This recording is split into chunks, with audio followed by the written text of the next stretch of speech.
Commentary கொடு ராஜா செல்வி comment நீ போடு என்ன பாய்ஸ் பாய்ஸ் வீடியோ.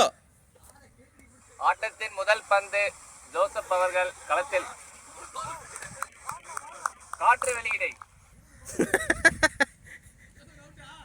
இல்லடா இல்லடா இன்னும் ஆவல, இன்னும் 4 இருக்கு. இரண்டாவது பந்து அகலப்பந்து.